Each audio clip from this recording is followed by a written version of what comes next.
far It's this week? actually going really well, man. I mean, we've been competing like crazy, man. And every day we've had some turnovers, some interceptions, and things of that nature, which is really good to see from the secondary. Because that's one place we got to get better at moving forward. And it's good to see a lot of the young guys getting a lot of reps and being able to execute. Yeah, we have some mistakes here and there, but they're getting a lot of reps. A lot of reps in practice, and I think that's a really good positive things for us. Whether it's the back end or front end, doing what they're supposed to do. But getting to the ball, creating havoc. Getting pressure on the quarterback. Those are the things we like to see, especially early on in practice. Today was the first day of pads, right? Yes, it was. How'd that go for y'all? Oh, it was good. It was good, man. I'm just telling you, man, the energy out there on the field hasn't changed since day one. It heightened just a little bit because of the pass we're on, and I think the guys were excited to actually, hit each other a little bit today. And so a lot of noise talking out there today, a lot of physicality, but it was a really good practice today, a lot of back and forth. And that's what you want to see, with good football teams. And if we can continue to go back and forth and have a lot of consistency on both sides of the ball, we'll be pretty good come next year. Hey, Bryan, Michael McCammon here. We're kind of sharing a laptop as we're at Oh, I baseball. see y'all double dipping over there. We're hanging out together. But you mentioned the defensive line. Obviously, that's an area that you guys probably obviously want to improve coming into the season, and they've been having some work with Ben Souders. What's been your impression as they've begun practice on their ability to get to the quarterback? Have you seen, because of the weight changes, some improvement there?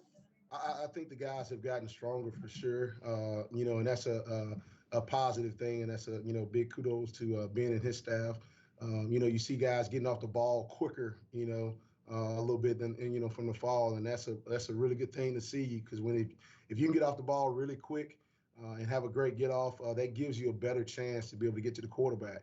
And then you're seeing some strength, being able to get off blocks and things of that nature, and that's a positive sign. And I think Coach Ive is in those guys' butt each and every day, and yelling and getting after them a little bit. And I think they're taking coaching and they're taking a step up. Got a new co-defensive coordinator with you. How's that connection between you guys working so far? Oh man, my man, Crime Dog, Coach Crime, man, he's awesome. He's a great human being, number one, and he's doing a great job with our secondary. With the safeties, corners, cars, all of us, we all meet together. And that's been really, really awesome. He brings some knowledge. Been coaching football for a long time. He's done some things that we would like to implement, and he's loving what we're doing here defensively. And he's doing a great job of being a disciplinarian, with those guys in that back end. And that's what you want to. You got to be disciplined in that back end. And he's doing an awesome job with us in the staff room with us, cutting up, talking about his golf game. All his one-liners, you will know he's got a lot of one-liners.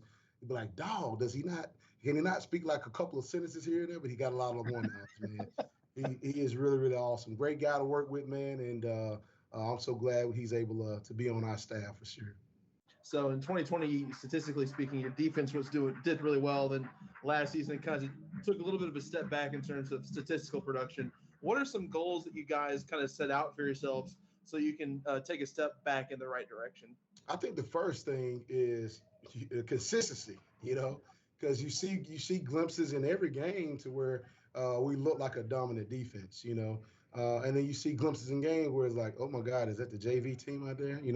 Or who's calling this second defense? So, that's the very first thing we have to get better at is being consistent, whether it's in our gaps or just doing our jobs, staying on top and not giving up the explosive plays. That's the next thing, not giving up explosives.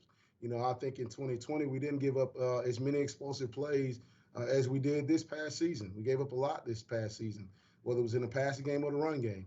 But when you can limit explosive plays, now you make that offense drive the football field. You're hoping at some point they make a mistake or you make a play. And you won't want to make those guys kick field goals and not give them the free touchdowns, the free six.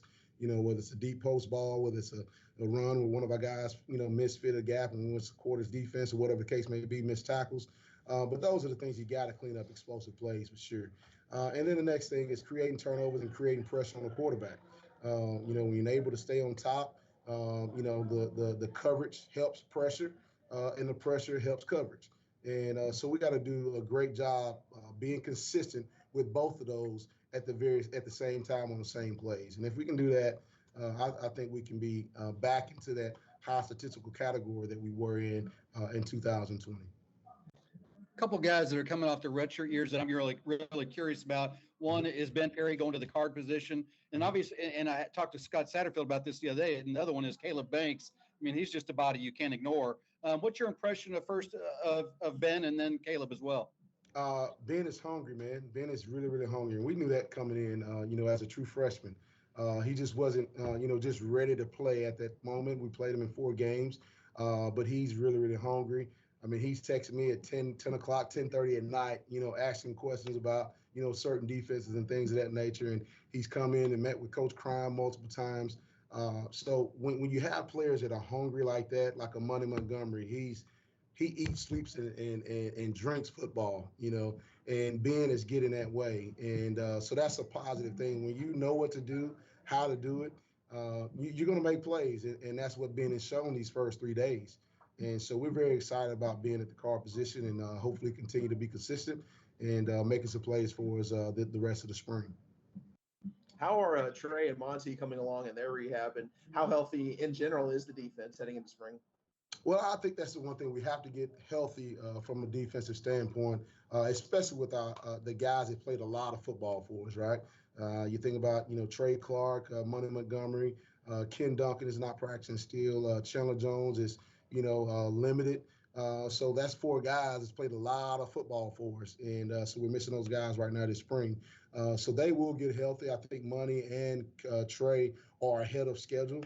And that's a great sign for us defensively because those are 2 of your best defensive players, and we lost those guys last year, and it hurt us a little bit. So once we continue to get healthy, I think we'll be back on track to be a polished defense. And just a quick follow-up to that, with those 4 guys being limited or completely out, how important does it make it for the guys behind them to really take advantage of those reps and have a good showing? It's very important because just like last year, I mean, injuries happen in this game, and we know that that's something that we can't control. So they have to be ready. And I think the guys that are behind those guys in those positions, they're getting some really, really, really critical reps this spring to where if those guys do go down, we feel very, very confident that they can go in and we won't lose a step, with those guys going out. So it's really critical, and I think the guys are stepping up to the challenge, but they got to be more consistent as well throughout the rest of spring. Yasir is a guy who had a big breakout year last year. How big is it? How important is he to you guys, not just from a production standpoint, but also a leadership standpoint this year? Oh, man. I mean, Yasir is a heck of a football player. But again, number one, he's a heck of a human being. He loves his teammates. He loves his coaching staff. He's just a great kid, and you wish you had, 100 and, 105, 110 Yasirs, on your team, just because his work ethic, his love for the game and his passion. He's a tremendous guy for us. The one thing he's going to get better at this year, I think, and that's just being a leader from a vocal standpoint. If you've ever been around him a good bit, he's very, very quiet. And so now we're pushing him to, hey, man, you gotta start talking up just a little bit more. And because those guys are listening, because you make a lot of plays and you do things the right way on and off the football field. So it's a great sign for us, with him being back, being able to get after the quarterback, a lot of TFLs. He's one of the top TFLs guys that's coming back in the country this year. So it's a great thing for us to have Yasir, and I think he'll be great in the leadership role for sure. All right, guys. Thanks. I appreciate you guys. Man. Have a good one.